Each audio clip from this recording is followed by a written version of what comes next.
What's up, good people? I am the actor J. Allen, coming to you live from right here on Cutz.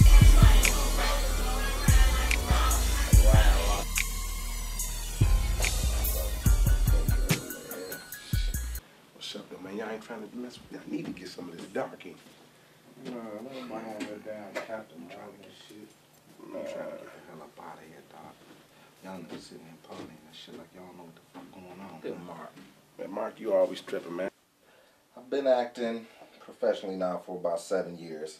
You know, my training goes back to theater, the stage. I've done a couple of plays. Basically, for me, acting is just a release. So what started out as a hobby is now, you know, my career goal and what I'm focusing on. Another heist, man.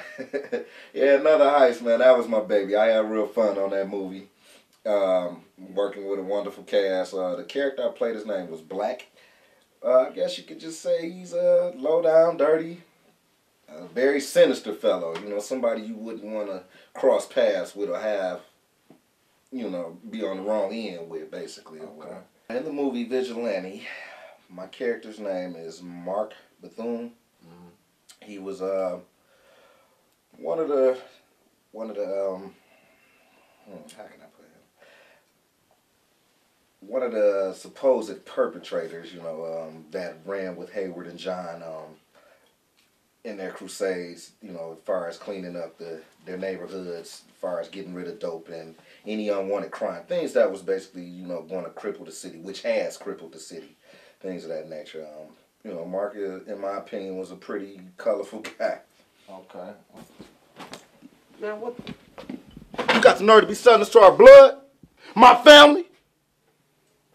I tell you what, you and your mans, y'all get out the hood now.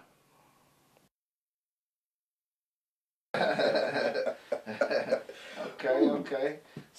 But also, you know, from what I got from him too, besides what you saw on the exterior of him, he also was a person that deeply cared, you know, about his surroundings and the people in his environment, whatever. Otherwise, why would he join such a crusade or whatever? Exactly. So, overall, I just want to say that this movie has really opened my eyes to a lot of things. And what I mean by that, you know, I'm just saying in life, you got a lot of teachers and you come across a lot of lessons, you know, and this movie reminded me of a conversation I had with one of my teachers, a fella that I consider a teacher. You know, the words he said was that, you know, the truth is there is no truth.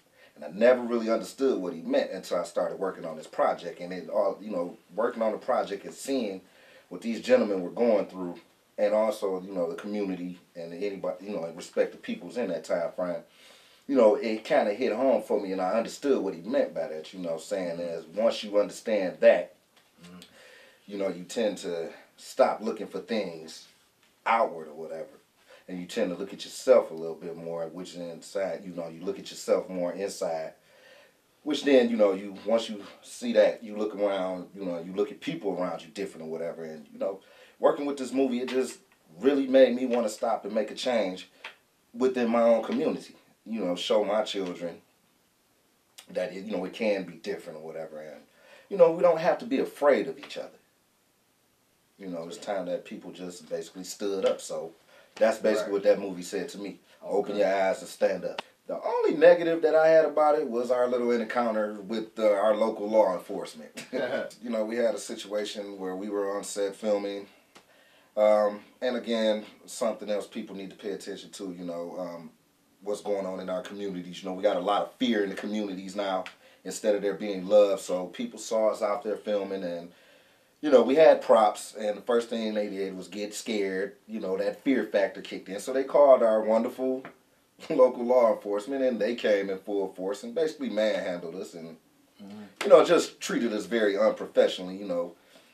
From one professional to another, you know, once you found out that we were a film crew and we were filming, you know, we should have been treated totally different or whatever. I mean, what a lot of people don't understand that for us as entertainers, J. Allen is my brand name. This is my dude. I'm scared the hell out of me. See that many officers coming at one time with their safeties off, and they had tunnel vision, looking like they were coming with the intent to kill because of what they were probably told.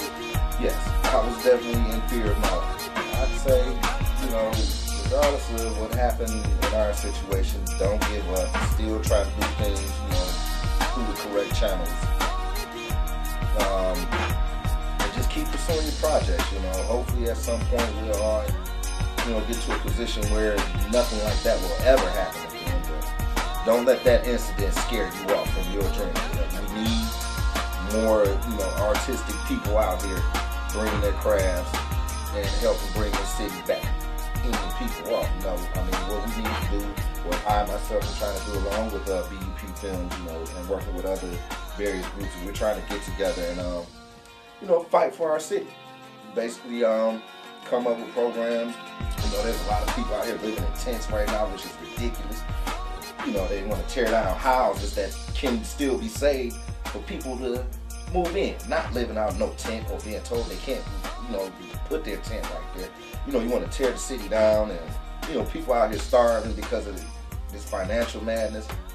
So basically, you know, we're trying to set up community gardens, you know, work with other groups as far as just getting stuff done and just show everybody that we care. We're not here to rape and pillage this city.